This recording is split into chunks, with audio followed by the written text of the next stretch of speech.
introduce to some and to just bring again before others Dr. J. Cameron Carter, who is faculty at Duke Divinity School. Jay, correct me if I'm wrong. Cameron, correct me if I'm wrong. You're in systematic theology, systematic theologian. And so he's coming to us with the last presentation for the day. After he speaks to us, we will have a time to question and answer.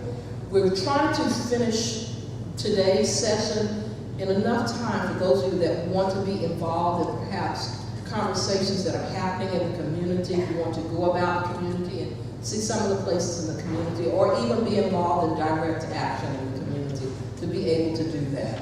So, thank you all again for this first day. Please do come back tomorrow, and we bring on my brother, Dr. J. Cameron Carter from Duke Divinity School.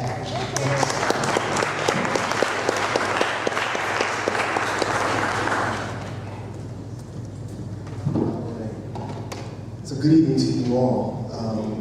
Thank you first of all for having me come and just share in this event with you all to learn at this annual, this one-year anniversary, as we think through and think about the tragedy around the killing of Michael Brown. And sadly, since Michael Brown's tragic murder and killing, there have been a parade, a litany of further killings of Black and brown people. And so I got a call from a news reporter this morning asking me a question, and I thought the question was kind of like boneheaded, but I didn't say that, though I was tempted to. And the question was, do you think that conferences such as these and conferences such as they just had in Cleveland are necessary? And my response, I told you the boneheaded, and my response was, as long as Black and brown people continue to fall, they're necessary. I said, and all the more, as long as Black and brown people continue to fall, and we're in a country that knows not what it even means to grieve Black life, it's necessary. I said, because what these conferences represent is the ongoing attempt to eulogize Black life, which is to say, speak well of them. And I was speaking well of Black life to imagine a mode of social life in a society that's not predicated upon and conditioned by the falling and the felling of Black and brown lives. And so what these conferences, at least as far as I'm concerned, are about is the ongoing struggle and attempt to try and dream an otherwise society, dream an otherwise sociality that is not predicated upon the death of some for the life of others. So all of that is just this long-winded way of saying I'm really grateful to be here, and I just appreciate everybody who's involved and just asking me to just participate. To Reverend Dr. Lightsey, and just all of you who are involved in any way, shape, or form. I'm just extraordinarily and exceedingly grateful. What I'd like to do is just read from something that I wrote recently, because I think it ties into, I wrote it on the occasion of what happened in Charleston, but it's got all this Ferguson stuff in it too, and it's really like a kind of meditation, an attempt to think about what's been happening over the last year. Over the last few years, I've also made this turn to poetry, and at least trying to write poetry. There are poets, and then there are people who try. And there are people who try in their trying. I'm the latter. So it might have some poetic stuff in it, but I hope it doesn't get in the way. What I wrote is called What Was Dylan Roof Shooting At? Is that better? Okay. Because it gives me reverb when I have it too close, so I think it's too loud, I'm sorry. What was Dylan Roof shooting at? And when I wrote it, I had an epigraph at the top, for Sandra Bland, before the next one falls. And then I ended with a question asking, am I too late? Let me just go ahead and begin this way. And let me just say one more thing before I get started, so you can just sort of feel into what I'm trying to get after in here. I think one of the many things that these horrific events, from Trayvon to Anisha McBride to Michael Brown, we just go on and call the whole litany. One of the things that it profoundly and in a productively good way challenges the church to, and particularly the Black church, is for it to think about what it means to even be church in this moment. What does it even mean to be church in this moment? And sort of what I'm trying to get at here is to try and play with that question a little bit. I really do believe in, and if I'm trying to think about the Black Lives Matter movement as what I call a churchical phenomenon. I'm going to break that down in a second. The Black Lives Matter movement is not antithetical to church. I actually read it as a certain kind of new vanguard of church. It's what I call the churchical. And part of what I'm trying to get at and what I wrote here is some of my initial kind of reflections outside of the domain of poetry and inside of the domain of prose to try and think about that a little bit. So that's just a little backdrop. Okay, here we go. Though we've wept and mourned, shouted in the wake of Charleston, we've yet to reckon with what Dylan Roof was really shooting at. What in fact was Roof targeting on that fateful Wednesday night when he entered the Emmanuel AME Church? What if what he was shooting at was both embodied in the 9 people he killed, but at the same time far in excess of them alone, so much more than even their beautiful lives? What if what he tried to kill was the same thing Darren Wilson tried to kill, and that he called Hulk and demonic when he shot Michael Brown as he walked down the middle of a Ferguson street? What if it was the same thing that police officers tried to choke out of Eric Garner on a Staten Island corner? What if it was the same thing another officer tried to slam to the ground in slamming Sandra Bland to the ground in Waller, Texas? What if it was the same thing that George Zimmerman targeted when he shot Trayvon Martin? What if it was the same thing, ... Again, what was Dylan Roof really targeting? Like had Darren Wilson targeting in Charleston, South Carolina, and Ferguson, Missouri? Let me begin by recalling briefly how it all went down in the hope of gaining some second sight, both on what Roof was trying to shoot down and on the deeper logic of his horrific deed. Around 8 p.m. on the evening of Wednesday, June the 17th, Dylan Roof entered the Emmanuel AME Church in Charleston, South Carolina. He was well received and invited into the church while Bible study and prayer were taking place. South Carolina State Senator Reverend Pinckney, who was also the pastor of the church, was in attendance. Roof was invited to sit near him. For roughly an hour, Roof participated in the Bible study and in prayer. What did this Bible study and prayer meeting represent? I'll pause and just sort of amplify that for a little bit. When Michael Brown is walking down the middle of that street, him and his friend, that's my question there too. What did they represent? And why did that police officer feel he had to shoot it down? In some sense, what I'm trying to suggest, in shooting at Michael Brown, he was trying to shoot through him to something else. I'm trying to get at that. Answering these questions, I'll go back for a second. What did this Bible study and prayer meeting represent? How and why was the ecumenical itself subjected to the racialized, sexualized violence we call self-defense? Answering these questions is central to any reckoning with the Charleston massacre for what it is, namely, the latest moment in an ongoing American horror. And this sentence itself must be qualified in its always already premature lateness. For before this goes to press, this is something got one version of it published and an extended version of it now. For before this goes to press, there will no doubt painfully be another one to fall. That Bible study and prayer meeting at Mother Emanuel indexes another kind of communion, an unapproachable way of relating to self and thus to others that does not traffic in the regulatory and regulative procedures of stop and frisk, of holding up life as the condition of entry. Rather, insofar as such holdings or state holdups are the attempt forcibly to hold on to those who won't hold on to themselves, who won't hold themselves together, those who refuse a quote-unquote proper relationship to self and therefore to the state, those, again, quote-unquote unable, and parenthetically, yes, this is an ableist discourse and practice, those unable to comport themselves or properly possess themselves in straight uprightness before the state. Insofar as this is the case, that Bible study and prayer meeting in its very deregulated openness, harboring those in its sanctum without having them or possessing them, it unmoors such holdings. That is to say, that Bible study and prayer meeting may be understood as moving against the injunction to hold it together, the demand to be proper, self-possessed property, the citizen subject.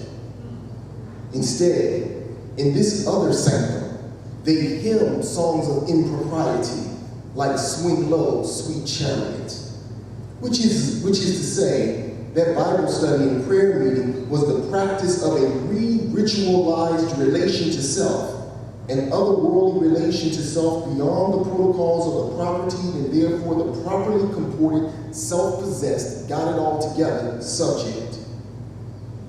We heard this morning talked about under the kind of rubric of respectability. Nathaniel Mackey, the poet, is someone I'm trying to think with as I feel my way into the words to express what I'm feeling, or into what I'm trying to get a feel for, or into what's trying to feel me out. You feel me? In talking about black churchicality, this is my phrase, black churchicality as a non-propertied relation to self. In his poem titled Irritable Mystic, from the collection Song of Udra, what Mackey describes as an unseasonably vast underbelly of light, quote unquote, aids me in what I'm trying to get at in speaking of an otherworldly relation to self, which also might be called, following another critic, deregulated congregationality and para-possession. It aids me in trying to think about what that Bible study and prayer meeting, what walking jurisgeneratively down the middle of a Ferguson street were about, and that Ruth entered into. Here's Nathaniel Mackey. Read a few lines of this poem. Unseasonably vast underbelly of light, limb-leaden thrust, tread hoofs, weighted udders of dust. His, it, their, she. Once they awake, the arisen one, world at her feet, one with their rapture, ankle deep in damage, though she dances, end quote. And before this, the poem's opening goes like this: his, they, their, we, their, he. His was, but if need be one, self-extinguishing, I. Neither sham nor excuse, yet an alibi, exited, out, else the only where he'd be, end quote. In these scatting lines, identity decomposes into a quote-unquote his, it, their, she, into a, what he calls again, quote-unquote, self-extinguishing, into an alibi. The self decomposes into an alibi, exited, out, else, the only where he'd be, end quote. In the first of the quotes I isolated, his, it, their, she, the pronouns, two of which are possessive, are all at once distinct and yet unseparated by any commas or any other punctuation marks. Air, as it were, is at once their separating and conjoining cushion. Self is precisely that undemarcated relation between a his and it, a there and a she. It is an improvisatory slipping and sliding through the interstices of constructed identities in and out of self-possession. I'm interested in this slipping and in this sliding. I'm interested in the dipping and in the dancing, in the spaces or the silences between the words and internal to the words. This is that unclaimable seeming of self under black reconstruction, Du Bois might say. The words breathe in these spaces where identities or self-possessed subjectivities are then decomposed, they're unmade, whereas the poet Emile Bessie Phillips says, we are absolved of any authorial intention over ourselves and live into the risk that we are at least one and the other, and the other, and the other, that we are indeed multiple and many-voiced, end quote. Philip points out that absolve is indeed a telling word, given its connection with the idea of freeing from debt, blame, obligation, or guilt, and ultimately with sovereignty, the sovereign, self-possessed subject, which in modernity is none other than the figure of whiteness. Mackie and Philip are pointing to an insovereign relation to self in which we are re-languaged into the broken, into the break, into the wounded circle of the blessing, which though wounded, it is still a blessing. Blackness is a blessing. And part of what constitutes it as a blessing is that it's a zone, that unusual place of being a non-place, whose particular gathering the state only knows how to read as trouble for and a troubling of the state's ongoing settler colonial project. Homicide yet continues at the frontier. Blackness is the last frontier. And yet blackness is a blessing, in that even in being a zone of differentiated stress and distress, by virtue of it indexing alternative possibilities of sociality, blackness bespeaks a radical transfer of energy from atopos to utopos, from atopos to utopia, a radical transfer of energy from what some would see as non-place to a place that don't register on the state's grids of placement, which is to say onto its grids of settlement. This radical transfer of energy is such that even all brutality and remembrance cannot still and quell it. In other words, what does it mean to dive into this energy at the scene of wreckage and yet meet the blessing at the wreckage? To find out that black life matters even in being America's anti-matter. How do we think the blessing that the wreckage can't snuff out? What is it? What is this that couldn't be snuffed out amongst the overboarded, for example, from the slave ship Zong, 1781? What is it that couldn't be snuffed out amid the American plantation harbor? What is it that couldn't be snuffed out in the murder of Emmett Till, who was also among the shipwrecked? Or the murder of Renisha McBride, or India Clark, or Trayvon Martin and Michael Brown, or the Emmanuel 9 out of Charleston, South Carolina, or Sandra Bland? How do we think the remainder, which is so much more than the reality and the dream of even subjectivity? How do we think the remainder, knowing that what remains is more than incalculable loss? What remains is more than even the loss. The more than. That's what I'm trying to get my head around here, because it's what emerges in the aftermath and as the afterlife of the horrific killing of Michael Brown, the Emmanuel 9, and so forth. What remains is, following poet and philosopher Fred Moulton, what remains is what he calls the sustain.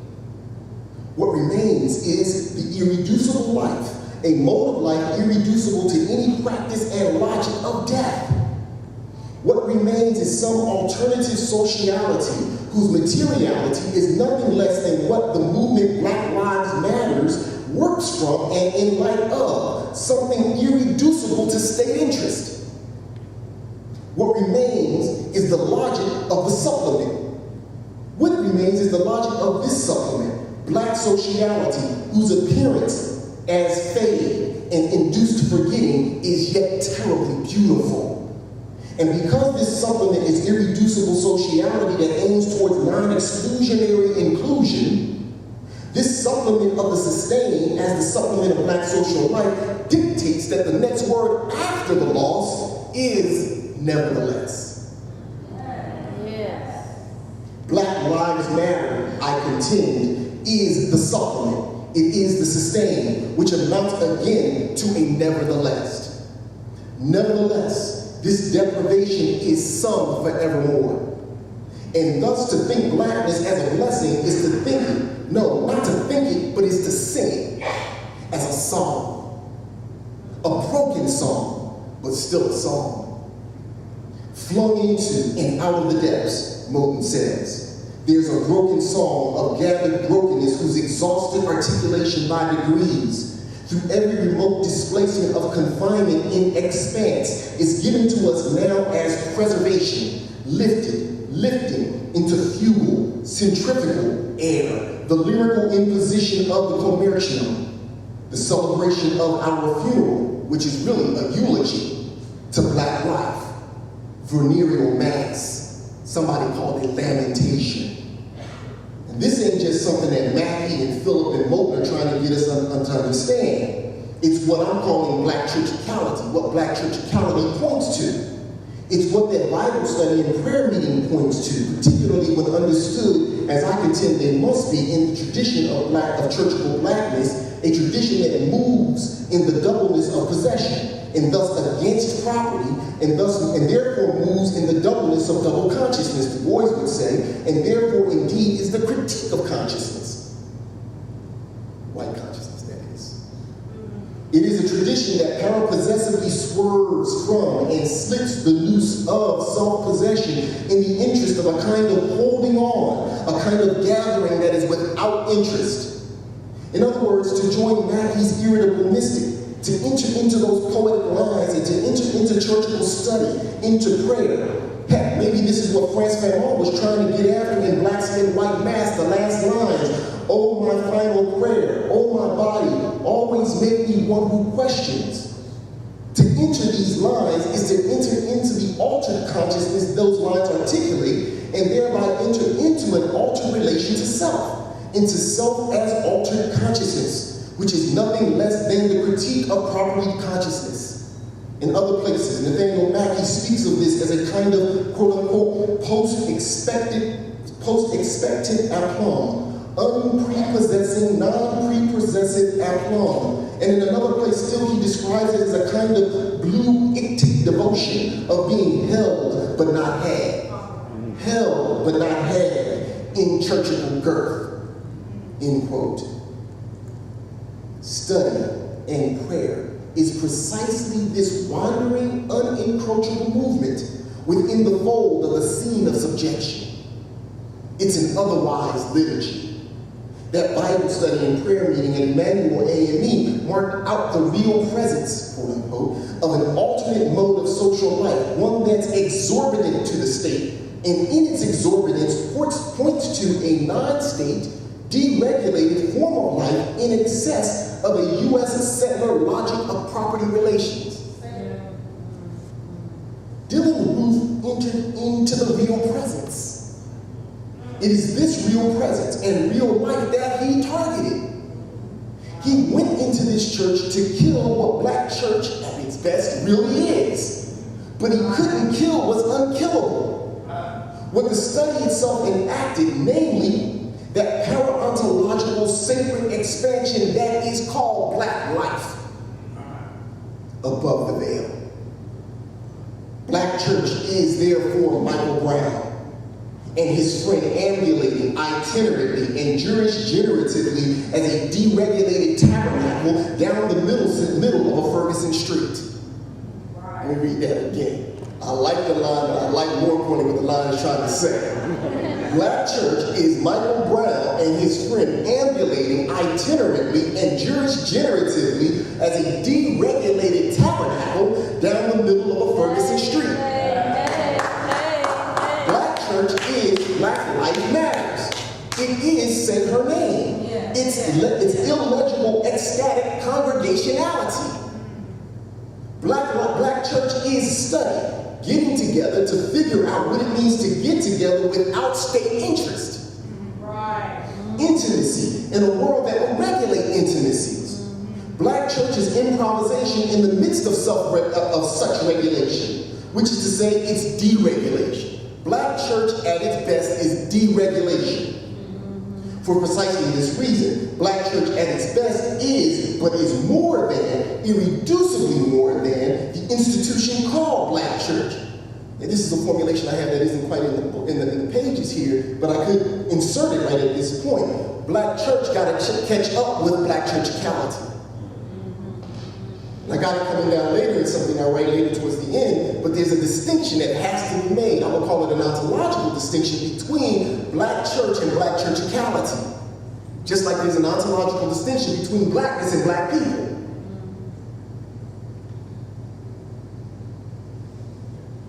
Black church is this inappropriable excess that Ruth was shooting at.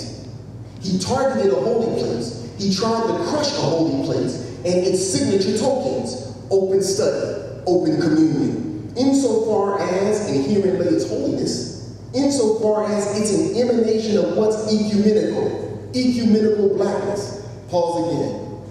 Blackness is ecumenical. It's worth saying one more time. Blackness is ecumenical.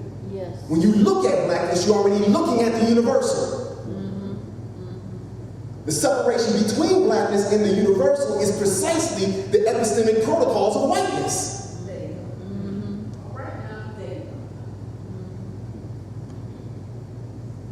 Black churchicality as wayward sociality, improper flesh of Jesus' improper body, improper of the improper, the swerve of stateless folks and their statusless statelessness.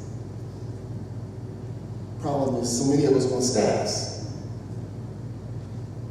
What I'm trying to think about is what Ruth stepped into, what he targeted, why he targeted it, why it was a threat. Ruth left some serious carnage and pain on that Wednesday night. Yeah, he's crazy. Or is he? Let's not get it twisted. I wrote a line here. I don't want to say it. Let's not get it twisted. That motherfucker understood something. That's right. And we got to think about what he understood. Dylan Ruth understood that as an emanation and manifestation of the improper over against the normative or the proper body politic, black churchicality is the practice of a sociality that's already over the edge of state control, and that for this very reason requires the police, the enclosure. The police don't come first. They are a reconnaissance measure, a countermeasure against lethal, wayward black sociality.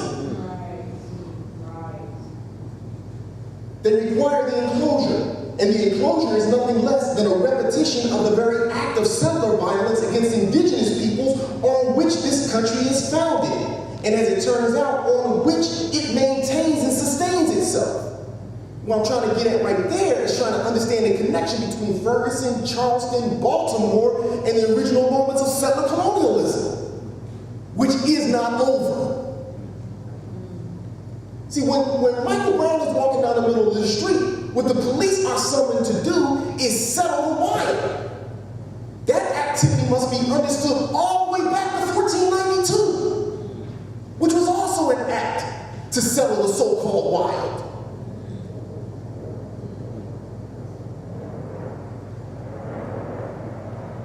He believed that society, I'm talking about Ruth now, believed that society must be defended, if I could take a phrase from Foucault.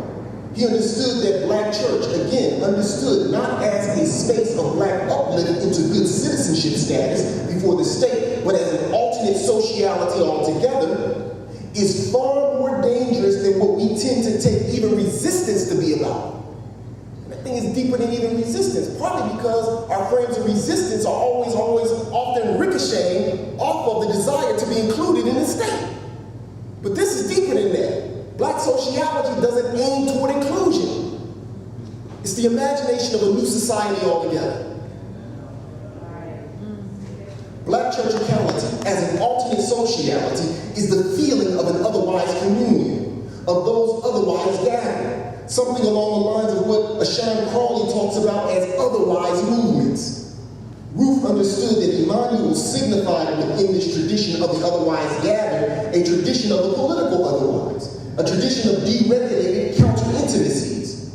He understood that Emmanuel signified, at least within this tradition, he signified a tradition of the queer thought world, quote unquote, as W.E.B. Du Bois put it in Souls of Black Folk, a thought world that moves above the veil. This is an exorbitant tradition of exorbitance, of exorbitant sociality, of itinerant communion and deregulated congregationality, of congregationing without state interest, of churchal exchange without designs on churchicality itself. That's a phrase from Nathaniel Mackey.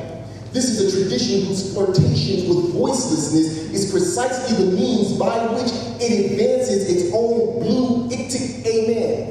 Nate Mackey again, another name for which is what I'm calling something I've recently written, paratheological blackness. What does it mean to commune, to be engaged in churchal disinterest? Or more precisely, let's not be mistaken for pining for the European Enlightenment to be a church without interest in a world that's invested in interest-bearing instruments, that's the financial, that is to say, in weapons of war. What does it mean to go to the church that is without interest and thereby call into question any and every mode of normative, regulative communion which can't help be predicated on the interests of the state, on status, and on exclusion? With roots in the antebellum South and having at one point been burned to the ground and run underground because some of its charter members plotted a slave insurrection, thinking of Denmark Vesey and Morris Brown, Emmanuel AME bears the traces in the deep U.S. South of this tradition of an alternate sociality without state interest. Mother Emmanuel was a break-off church. It was a renegade church.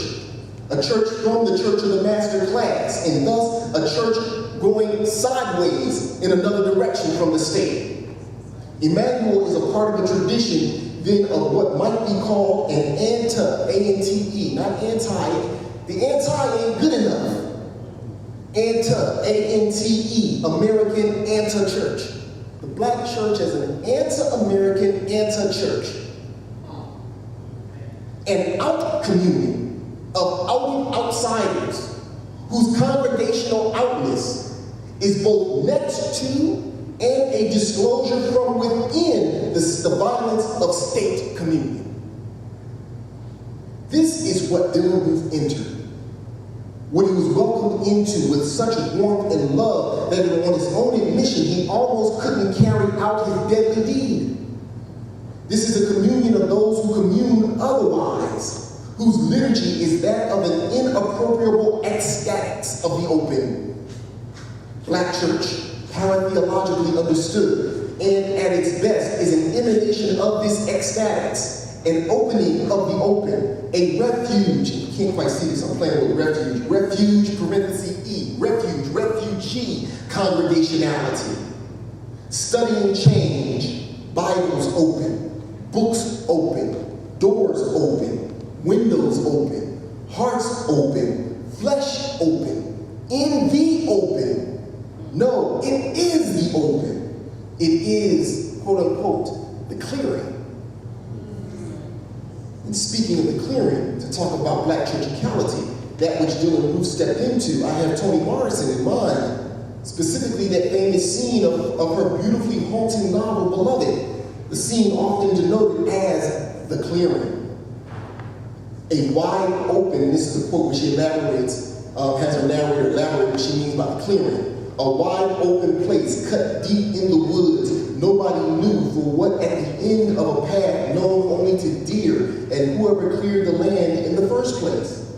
In the heat of every Saturday afternoon, she sat in the clearing while the people waited among the trees. End quote. There, in the clearing, that is, in the commons.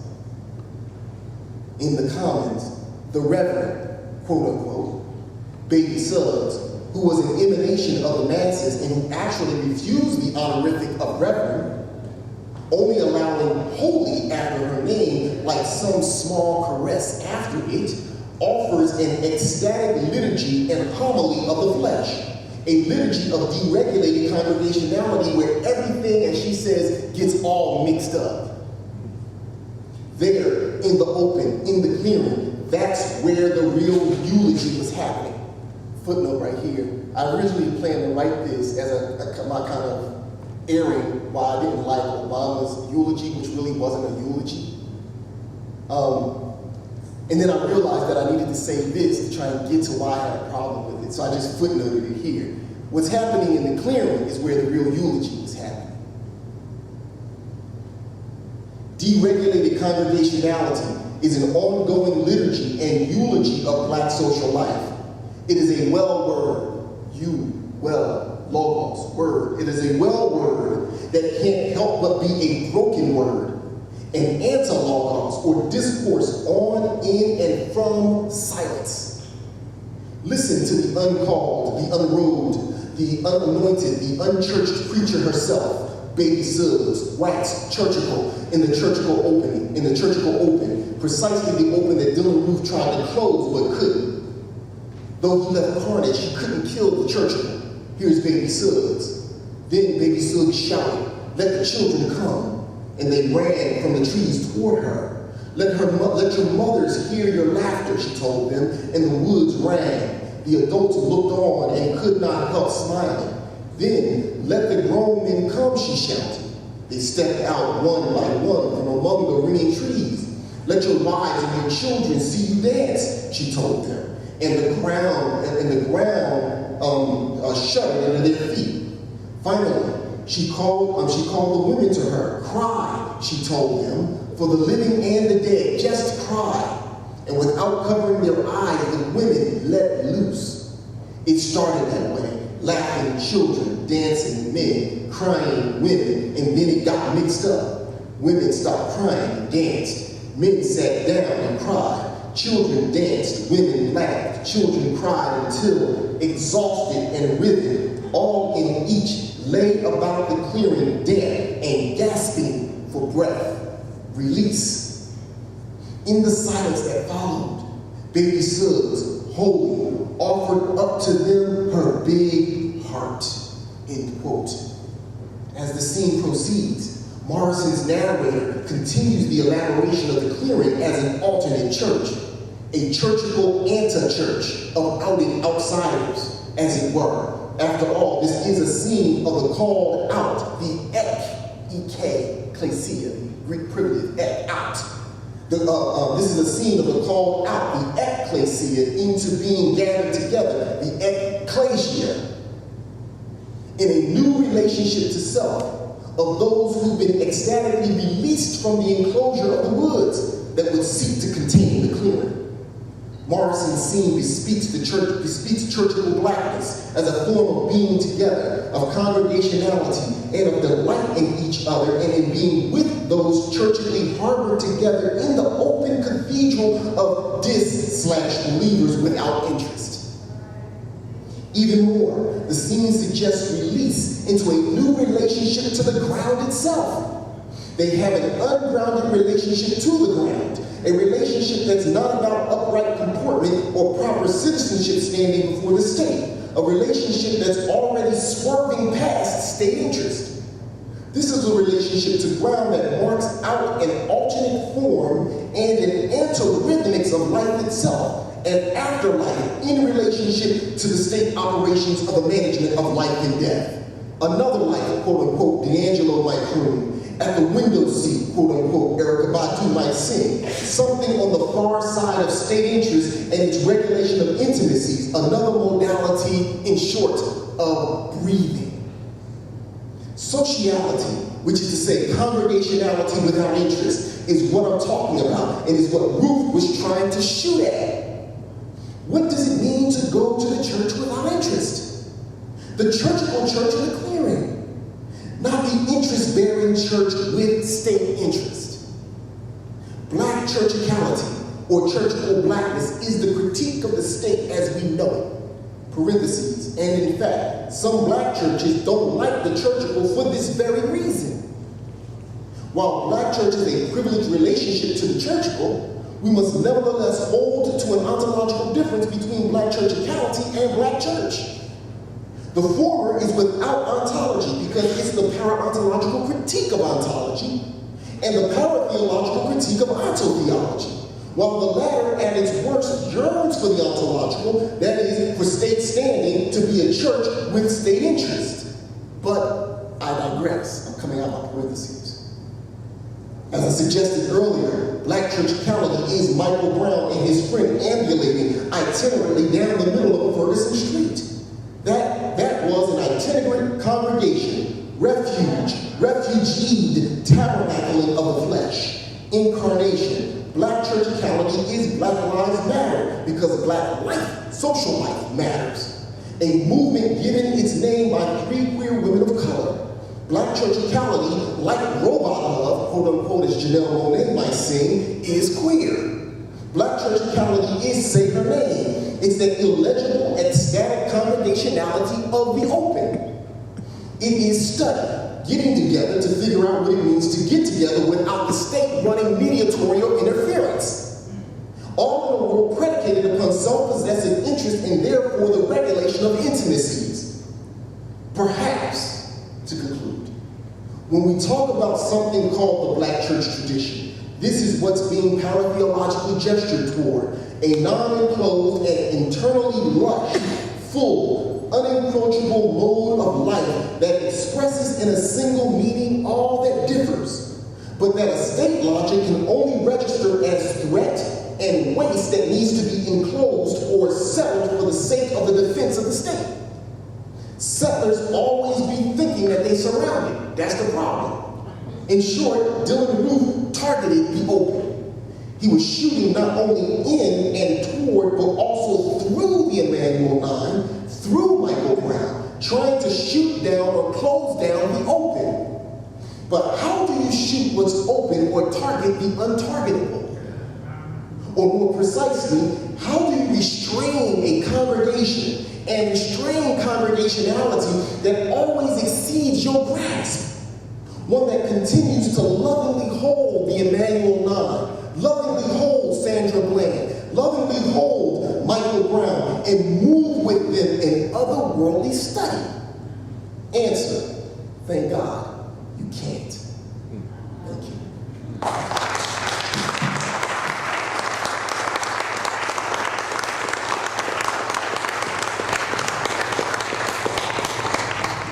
So we'll take your questions now. Dr. Cooper and then Dr. Bailey. Thank you. This is awesome. I'm like, just trying to hang on so many good nuggets. Thank you so much. So I want to ask about regulation.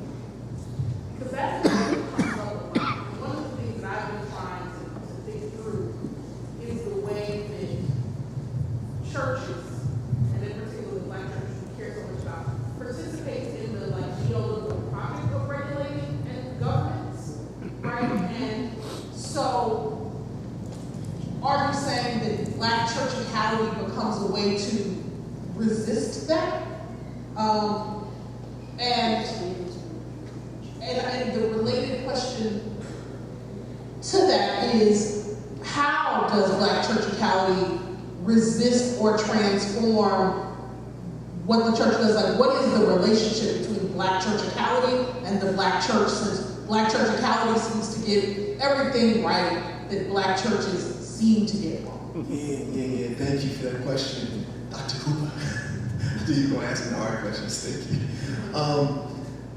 The first question, if I recall the first, because it's the second question that's really got me. I think that's the heart of the matter. The first question is, I think about how we should understand the distinction between Black church and Black churchicality. Yeah, it's the way in which I've been trying to think through the distinction between Blackness and Black people. Because part of the, let's say with the distinction between Blackness and Black people, at least as I think about it.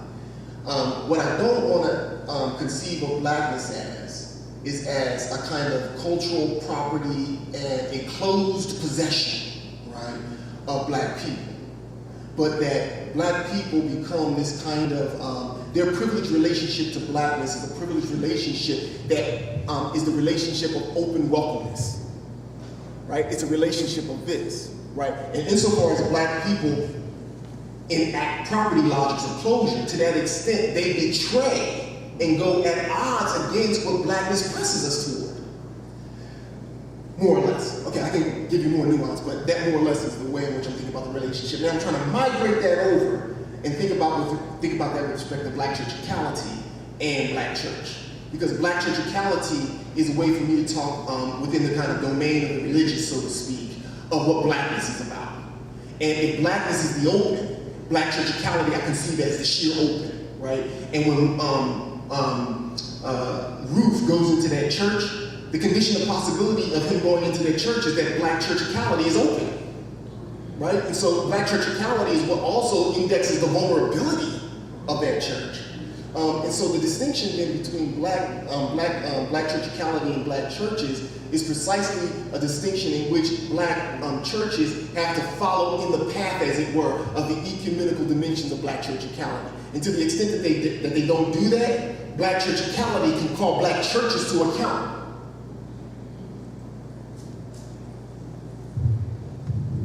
Dr. Cooper, your question made me think of is, Eddie Glaude wrote that famous HuffPost piece some years ago called "Is the Black Church Dead?" And in his own way, looking back in retrospect, I wasn't thinking in these ways back then, but as I recall that essay, what he was trying to get after there, he was trying to help us think about the fact that all black churches aren't progressive, and we should not make this sort of leap that because you say black church is progressive. I guess my distinction between black church and black churchicality is giving me a kind of theoretical way to work with that historical claim that he was making.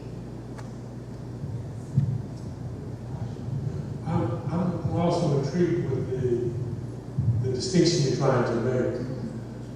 And one of the things that I think would be helpful with your analysis is to then move to both funerals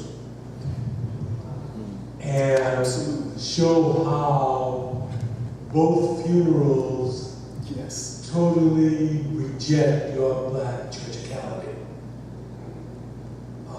And then hold us accountable in terms of that. Yes. The thing I said to her after the last session was, as he was critiquing the members of Mother Bethel, saying, I forgive you, while none of the folk in Tennessee said it, he didn't critique the black church that taught them to go with that bullshit. That's right. Okay. So I think in order to really help your analysis become helpful to us and not make us feel, oh, we into something good, is you have to take the next step and show how both funerals fought against what you're trying to get to. Well, you anticipated. As I mentioned at one point in the piece, what I first attempted to do in writing this was lay out my critique of Obama's eulogy, which was really a critique of how the funeral was working and why I didn't like it. None of the AME officials connected thinking to their manifesto. I'm sorry. That wasn't the AME. The AMEs did not connect. That's With thinking to a town with their manifesto in that issue. right. No, they didn't. So this is just a abundance that this construction that we have, is not pushing us to hold ourselves accountable to what could be possible in what you're trying to construct as. I'm actually agreeing. And I guess what I'm saying is the reason that Obama could step in and do what he did was precisely to the extent to which the black church betrayed black churchicality, right? Betrayed its linkage to the Denmark Vesey tradition and so on and so forth. That kind of betrayal creates the opening for the state to rush in and then now start to basically narrate black church as suitor to the state.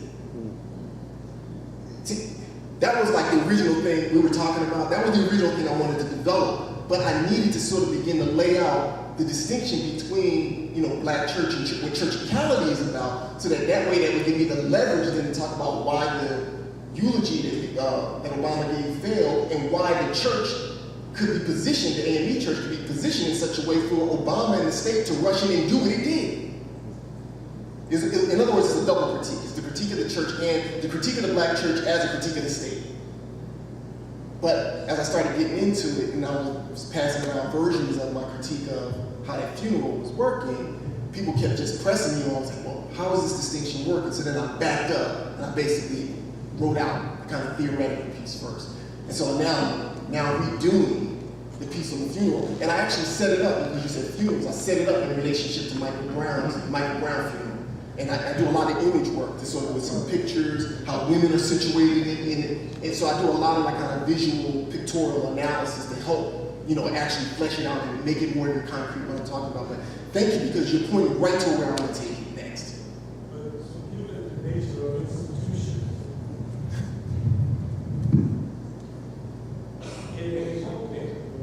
See again? given the nature of institutions, is there any hope there in these institutions?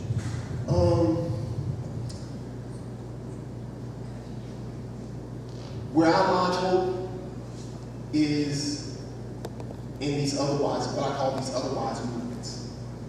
And in trying to rethink church as an otherwise movement. To the extent that church defines itself institutionally, and therefore within a state apparatus, to that extent, hope is shackled and curtailed. To the extent that church is bound up with this otherwise movement, and that's the way in which I interpret Black Lives Matter, to that extent there's hope. In other words, Black church needs to be re-churched by Black Lives Matter. Maybe that's another way to put it. And to that extent, I have hope in the church. To that extent, I have hope in the church. But it's a qualified hope, right? It's qualified, to that extent, is tethered to Black Lives Matter. I believe that there's something churchable, in other words, in Black Lives Matter. What they're doing is a churchable phenomenon. And the other thing that churchable allows me to do, it allows me to pry what church at its best is about from the hands of the church, as if the church possesses what church is about. The church doesn't possess what church is about. And churchable is a way for me to make that statement. Churchable is another way for me to make the statement that when you look at Black Lives Matter as a movement, sort of like how at the beginnings of the kind of Black Power, Black Theology movement coming out of the 60s into the 70s, one of the things I take it that what Cohn was trying to pull off in his project was that here, what I would call the churchable in Black Power. I'm in that tradition. At least I'm trying to think in that tradition. We have two more questions, one here and then one with Dr. Turner. We really is going close to 4:30, so it's good for us to be here like the disciples told Jesus. It's good for us to be here. Well, we don't It's good for us to be here. have to go home. We have to get up out here. So this question right here from Dr. Turner, so I'm sorry if you'll hold your additional questions for the speaker directly. My name is Josiah Daniels. Thank you so much for your work. Been deeply influential in my own life, so thank you. I have a question.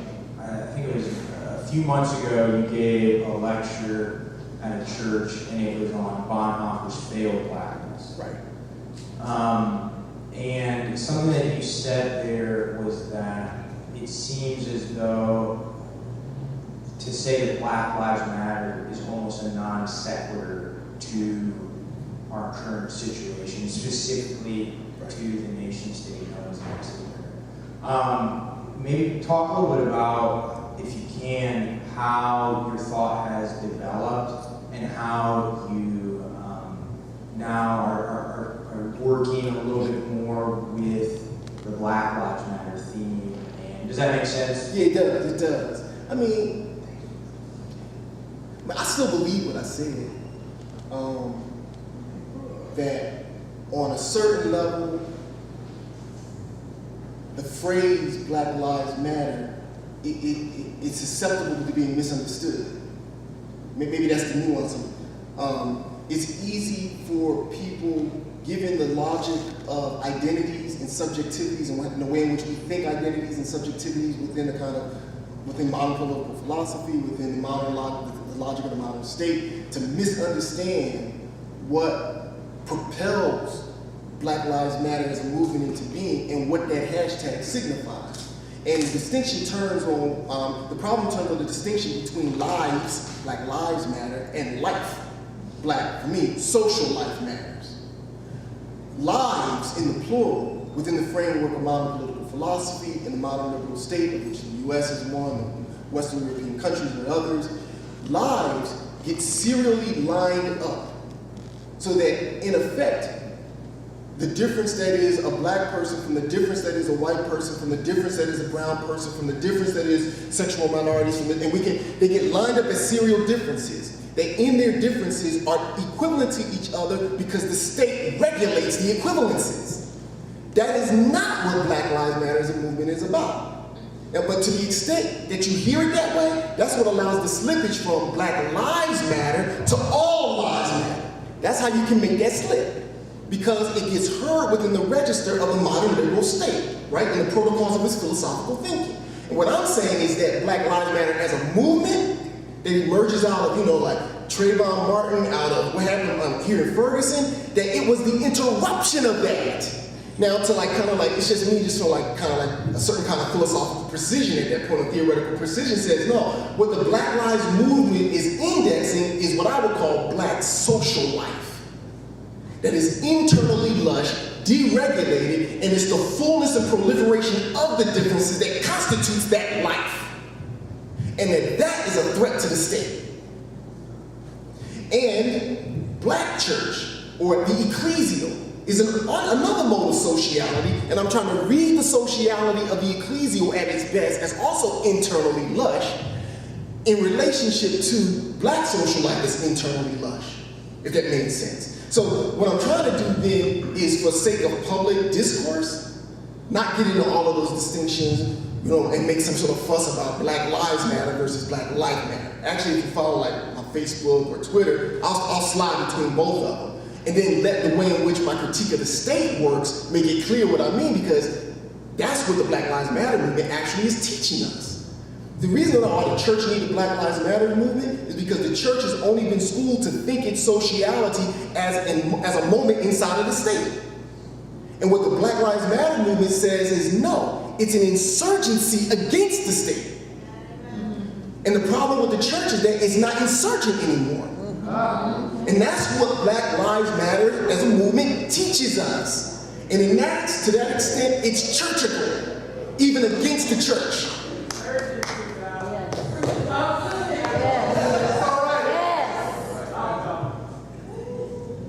Thank you for a brilliant talk, Jay. I want to zone in a bit on the binary of church and churchical, because as we know, based on who withholds power, the arbiters of power, binaries tend to become hierarchies. So, which is the case, right, between the church and the churchical, right?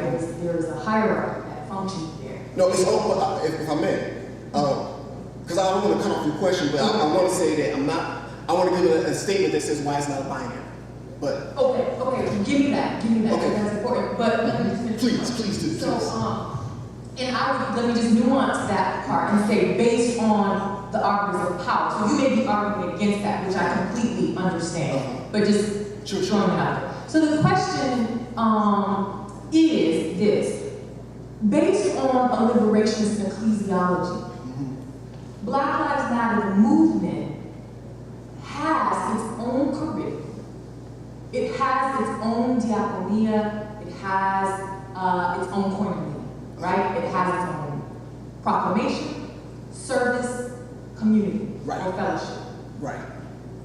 So is Black Lives Matter the church? What makes,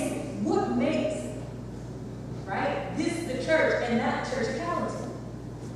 Is it, No, that's a great question. It's great. It's a great question. Why do you need Christian theological constructs to explain it? I don't think you need Christian theological constructs to explain it. Christian theological constructs can be deployed to explain it, but that's different from saying you need and only need Christian theological constructs. I don't believe that. I believe that Christian theological constructs can be deployed against themselves to explain it, but that's not to say you can only do it with Christian theological constructs. I don't believe that at all. Well, because precisely, right? I'm sorry to hijack your talk. No. But precisely because Black Lives Matter is doing it without Christian constructs. It's doing church without Christian constructs. It's called the public church. It's called what? The public church. That's what the public church is. It's the movement of spirit in ways that knock down conventional practices and oppression Because we got to remember, Public church is. we got to remember what church means. And I played with this at the etymological level slightly in my talk. Church means ecclesia. I mean, or at least just at the language level, right? At the kind of lexical level, ecclesia. And I was playing with the ek, the outness, and the gathering. Church is a certain modality of social getting together.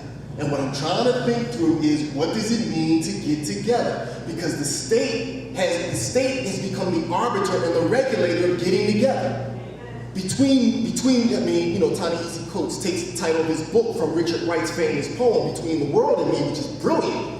And what Wright does in that poem is he names how basically the lynching practice is the practice of the state does mediatorial work between me and the world. There's a kind of false mediator running between us. And so the question becomes, what does it mean to get together in a situation, in a world that has made us think we know how to get together, but really we don't, because the state is running interference between us, right? And so at stake in church is the question of, how do we get together? And I'm saying that the Black Lives Matter movement is a movement that is insurgent against the state regulating getting together and trying to imagine what it means to be unmoored from state practices and logics of violent communion that it manages. So, I guess, and I know we got to, but I guess I'm also, Oh, I'm sorry, Dr. Howard. May I just say one more thing? Because I didn't respond to the other part of, and then I'll come back to you, because I want to make sure I don't lose your question. Ebony, the hierarchy question, the very simple way, and I could like break it open a little bit more, but the very simple way that I would try and answer it is to say that the logic of hierarchy runs from the side of a hierarchized church, right? That only knows how to have regulatory getting together. That's where you're going to get the hierarchy. The churchical is nothing but the clearing and the expanse. The open is non-hierarchical as such. This is why you get Baby Suggs as the one who disavows being a reverend, disavowing hierarchy. She disavows being reverend, and then Morrison's narrator has her say she's unrobed, has all these kind of privilege kind of, she's unrobed, unanointed, all these ways to describe her, and all of those become a kind of peeling back of the layer of how hierarchy works, right? So the churchical is the non-hierarchical, right? The church, as a discourse of the state, is nothing but hierarchy, religiously clothed and anointed. So the piece that I want you and all of us to think about, because you really are pushing me, and Brittany said something kind of offhand sitting next to me, that is absolutely a part of the equation for me. I'm struggling with the fact that we still speak of Black Lives Matter and all of, I'm going to say Millennials United, and any of these sort of iterations of the way in which the movement is showing up in the world, in either or ways. It's either this or it's that. And I'm saying that because when you said, well, Darnell, there are all these religiously affiliated people in the movement who, I count myself as one of them, who are not just Christian, but they are Buddhists and Muslims, and I mean, who are religiously affiliated, who are connected to very specific traditional spaces, and nevertheless, and are not leaving those spaces. Right. And are also leaders and are thinkers and are followers in this movement. So I'm wondering about the challenge to me and to us, who are scholars, to resist, even as we're saying they're resisting binary thinking, to resist putting them in these binary kind of categories. Because I don't even know how to say they are the church or they're churchical. I don't even know that both and works. I think that there's a piece of this that I know I'm missing, because I was at church when one of the leaders of the Black Lives Matter movement in Philadelphia joined the church. Right. When we were singing hymns, because Pastor Leslie insisted we sing some hymns that nobody knows. All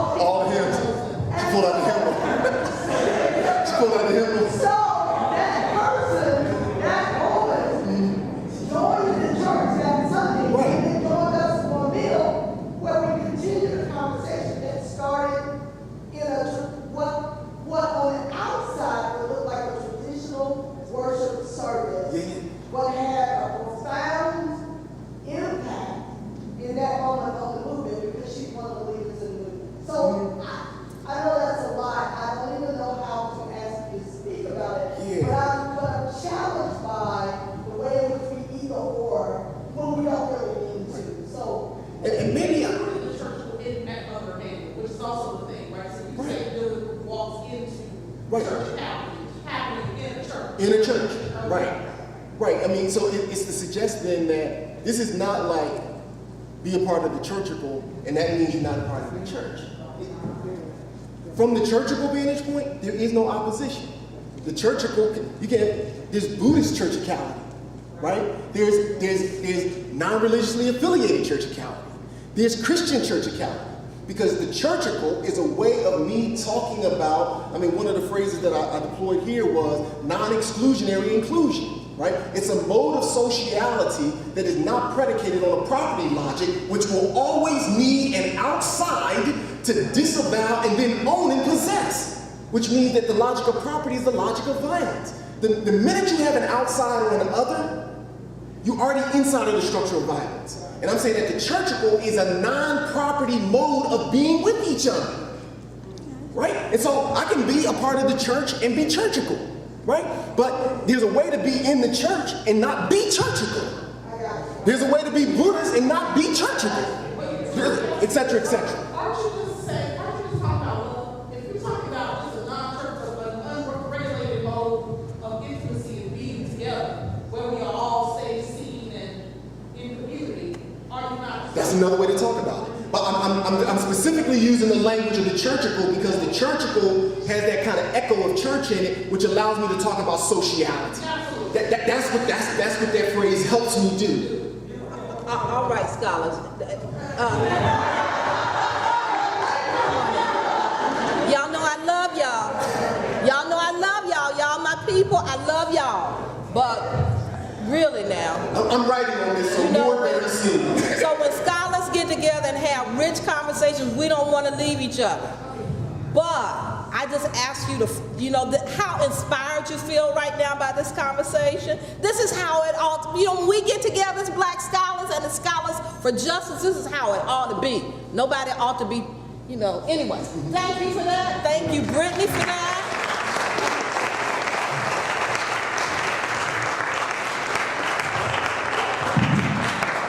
Let me do just two quick things. I want to ask Michael McBride to come up. He's he's an organizer within the movement, and it's Jazz Beer. If you want to come up also, they're going to tell us about activities that we can participate. Because we didn't just come here, I shouldn't say just come here because this has been great, but there are many things that we can and ought to do. And let me point out what's going to take place tomorrow. Reverend Tracy Blackman, stand. Reverend Tracy Blackman is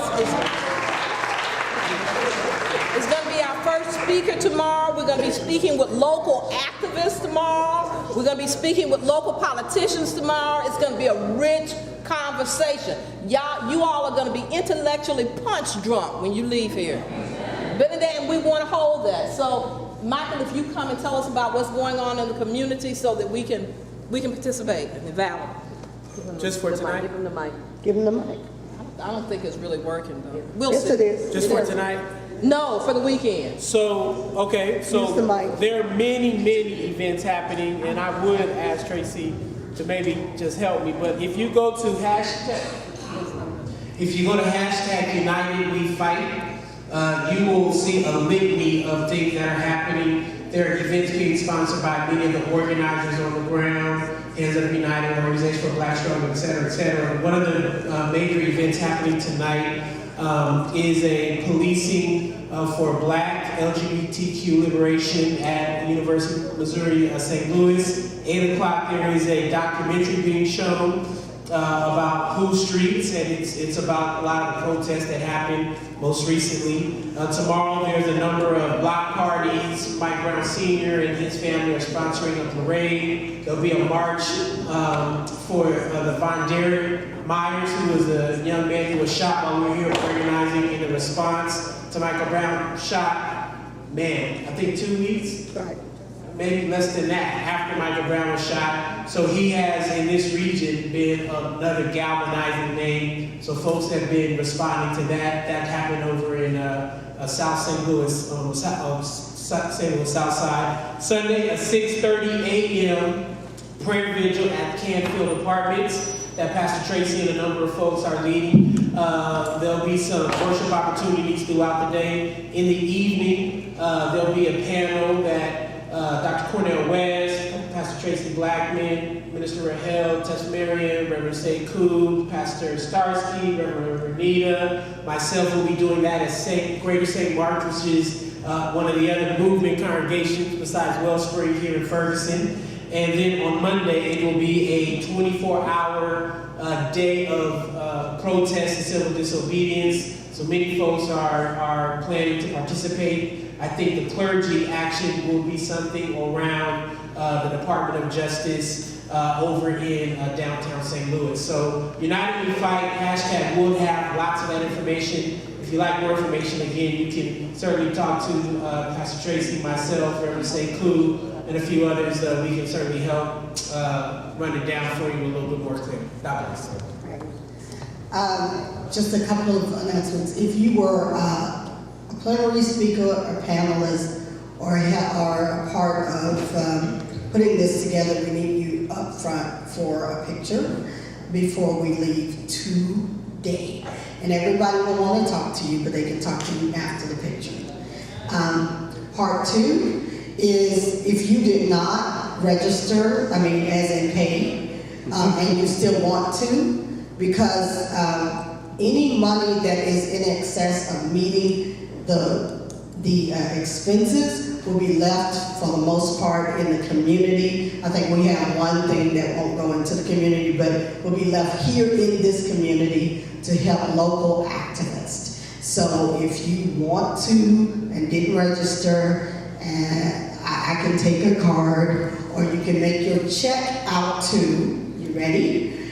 For those of you who are not tech savvy, Woman Preach, which is one word, as in preach, woman preach, not women. Woman Preach, exclamation point, Incorporated. And in the memo put Black Scholars Gathering. And that money, all of that money will go to, when all the expenses are paid, all that money will go back into this community in some way. So, was that the only announcement I was supposed to make? No. I knew there was another one.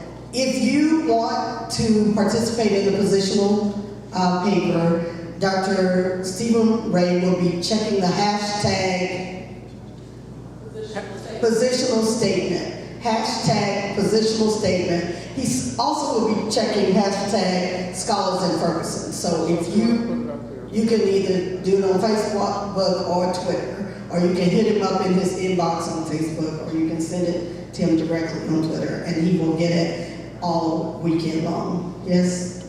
I just want, in the announcements, I think the main things that are happening that you probably want to focus on Saturday and Monday. On Saturday, it's Christ Cathedral, and there's a training at 9, and then stepping out at 11, and it's going to the Department of Justice. It's pressing this movement to recognize that the mass incarceration, the war against drug was part of mass incarceration that has resulted in a lot of violence. And so it's taking this to it's not just a Ferguson problem, it's a national problem. So it's going to the Department of Justice. And then, that's on Monday, that's on Monday. And then on Saturday, Shaw from Von Derek Myers to the block party at 2 p.m. is probably the other main event. The march starts at 2 p.m. from Shaw. Right. Just quickly about the importance of the positional paper. For those of you who are in African American studies, you remember the 1966 Black Power statement that was written and published in the New York Times. Well, we envision really what is created by the positional paper that we do here as something that can be a resource to Black Lives Matter movement, but also we have people who are in media folk who are right now wanting to receive the statement to publish it. So this is really is an important work that Stephen and you all are doing. So I want to encourage you, please send your comments, things that you would like to see. You know, we kind of want to work it out. This is an important positional paper. You ready? And Dr. Joanne Marie Terrell is going to take us out like she brought us in. Well, I